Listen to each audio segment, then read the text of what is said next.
nations. Pull your hand over your heart. Pull your hand over your heart. Ready, steady, go. I pledge allegiance to the flag of the United States of America and to the republic for which it stands, one nation, under God, indivisible, with liberty and justice for all. If anyone hasn't turned in their homework, make sure to turn it in now. Thank you for turning in your homework. That's being responsible. Oops, I dropped my pencil. I believe you dropped your pencil. Thank you. This is one of the ways you could be kind. Really? Hey Jackson, can I borrow a piece? Yeah, 1, 2. Wait, let's be safe and just hand it to me, please. Oh, there you go. Thank you.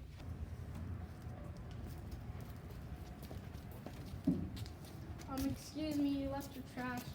Sorry, I'll be respectful next time.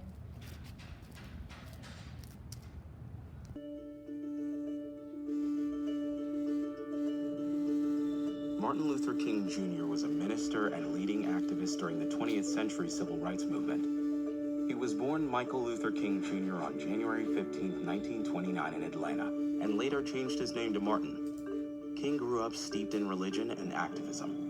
His father was a reverend at Ebenezer Baptist Church and a local NAACP leader. A talented student, King skipped 2 grades in high school and entered Morehouse College at age 15. King was skeptical about Christianity as a boy, but later embraced his faith and entered the seminary. While earning a doctorate at Boston University, King met aspiring singer Coretta Scott. They married in 1953 and had 4 children: Yolanda, Martin Luther III, Dexter Scott, and Bernice. King established himself as a rising star in the civil rights movement. After Rosa Parks' arrest in Alabama in December 1955 for refusing to give up her seat to a white passenger, the NAACP chose King to lead the Montgomery bus boycotts.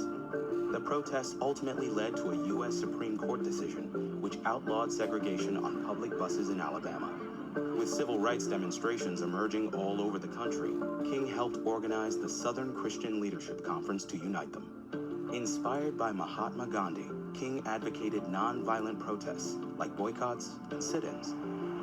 King's most famous triumph came at the 1963 March on Washington, which brought over 200,000 peaceful protesters to the nation's capital. On the steps of the Lincoln Memorial, King delivered his iconic "I Have a Dream" speech. King put his life on the line for many of his protests.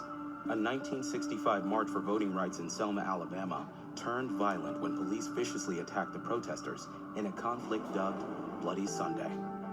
Ever determined, King led another Selma demonstration 2 days later. When the marchers reached a bridge blocked by state troopers, they simply knelt down in prayer.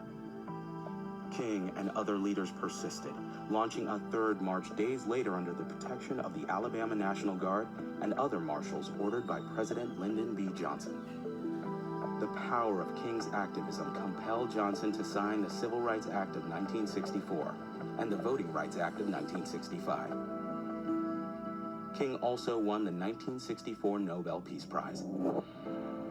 As the Vietnam War intensified, King focused his movement on what he saw as the 3 major evils of racism, poverty, and militarism. By 1968, King had made many enemies and recognized he might not live to see the fruits of his labor.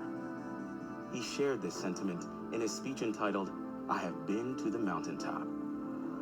The next day, April 4th, King was fatally shot on the balcony of a Tennessee motel by James Earl Ray. King's assassination, however, could not erase his progress or his legacy. His family and followers continue to fight for equality to this day. Since 1986, the United States has honored him every January on Martin Luther King Jr. Day. Where do cows go on a Friday night? They go to the movies. Thank you for watching